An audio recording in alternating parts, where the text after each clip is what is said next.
شیر اور خرگوش۔ ایک گھنے جنگل میں ایک شیر رہا کرتا تھا۔ وہ تمام جنگل کا بادشاہ تھا، لیکن وہ بادشاہ جیسے پیش نہیں آتا تھا۔ ہر دن بے رحمی سے جنگل کے جانوروں کو کھا جایا کرتا تھا۔ شیر کے خوف سے جنگل کے جانور چھپ جایا کرتے تھے اور خود اپنی بھوک و پیاس کو مار کر سخت مشکلات سے دوچار ہونے لگے تھے۔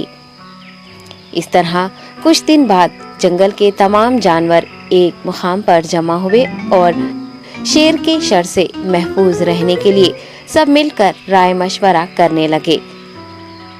سب نے اپنی اپنی بات رکھی اور آخر میں ایک گیدڑ نے کہا، میرا خیال ہے کہ ہم روز شیر کے ہاتھوں مرنے کے بجائے ہم خود ایک بار شیر کے پاس چلے جائیں۔ اس طرح روزانہ شیر کسی ایک کو کھا لے گا اور ہم سب اپنی اپنی باری سے چلے جائیں گے اور بلا خوف و ڈر سکون سے زندگی گزاریں گے۔ گیدڑ کے مشورے پہ تمام جانور رضامند ہو گئے۔ ایک بندر نے کہا، ٹھیک ہے، تمہاری بات بالکل درست ہے۔ موت کا خوف کرنے کے بجائے اپنی باری آنے تک ہم اطمینان و سکون کی زندگی گزار سکیں گے۔ جانوروں کی بات چیت مکمل ہونے کے بعد خود گیدڑ نے شیر کے پاس جا کر یہ ساری بات بتائی۔ گیدڑ کی باتیں سننے کے بعد شیر نے کہا، میں بادشاہ ہوں، اس لیے تم سب کی بات مان رہا ہوں، لیکن ایک بات غور سے سن لو۔ اگر کسی دن مجھے جانور ملنے میں تاخیر ہو جائے تو میں خاموش نہیں بیٹھوں گا اور دوبارہ تم سب پر حملہ کرنا شروع کروں گا۔ شیر نے بڑے غصے سے یہ سب کہا۔ شیر کی باتیں سن کر گیدڑ نے سر ہلاتے ہوئے حامی بھر دی اور وہاں سے چلا گیا۔ اس دن کے بعد ایک ایک جانور بلا ناغہ اپنی اپنی باری کے مطابق شیر کے پاس جانے لگے اور شیر سکون سے اپنے پاس آنے والے جانوروں کو مار کر اپنی بھوک مٹانے لگا۔ یہ معاملہ ایسے ہی چل رہا تھا اور ایک دن شیر کے پاس جانے کی باری ایک خرگوش کی آئی۔ وہ خرگوش بہت ہی ہوشیار تھا۔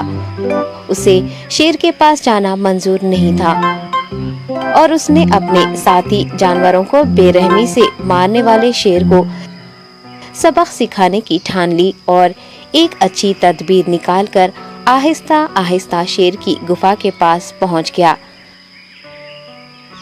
تاخیر ہو جانے سے شیر کافی غصے میں تھا اور خرگوش کو دیکھ کر غصے سے کہنے لگا، میں نے تم سب کو پہلے ہی کہہ دیا تھا، دیر ہو جائے تو میں خاموش نہیں بیٹھوں گا۔ تم نے وعدہ خلافی کی ہے، اس لیے میں جنگل جا کر من چاہے جانور کا شکار کر کھا جاؤں گا۔ تب خرگوش نے شیر سے کہا، معاف کر دیجیے بادشاہ سلامت، غلطی ہو گئی اور اس کا ایک واجب سبب ہے۔ اطمینان رکھیے، میں بیان کرتا ہوں، آپ سنیے اور اس کے بعد آپ آرام سے مجھے مار کر کھا لیں۔ شیر نے پھر غصے سے کہا، وہ کیا بات ہے، جلدی بتاؤ۔ خرگوش نے کہا، بادشاہ سلامت، میں آپ کے پاس آ رہا تھا اور راستے میں مجھے ایک شیر مل گیا اور مجھے مارنے کے لیے آگے بڑھنے لگا۔ میں نے آپ کی بہادری کی بات اس شیر کے سامنے رکھی، لیکن وہ شیر آپ کے بارے میں بہت برا بھلا کہنے لگا۔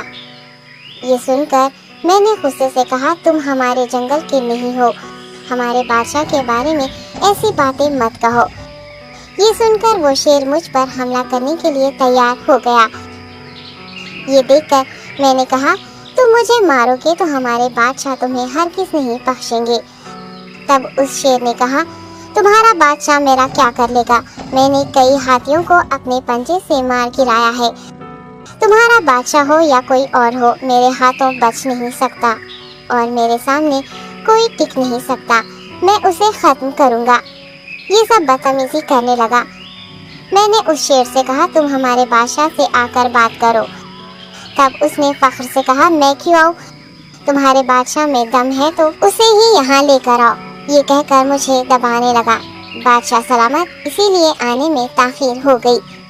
یہ سنتے ہی شیر غصے سے کہنے لگا، چلو ابھی چلتے ہیں، اسے ختم کر دوں گا۔ یہ سننے کے بعد خرگوش نے شیر کو جنگل کے درمیان موجود ایک کنویں کے پاس لے گیا۔ خرگوش نے کہا، بادشاہ اس کے اندر دیکھیے، وہ وہاں آپ کا بے صبری سے انتظار کر رہا ہے، آپ اسے اچھا سبق سکھائیے۔ شیر غصے سے فوراً کنویں میں جھانکنے لگا اور زور سے دہاڑنے لگا۔ تب دوسری جانب سے بھی دوسرا شیر دہاڑتا ہوا محسوس ہونے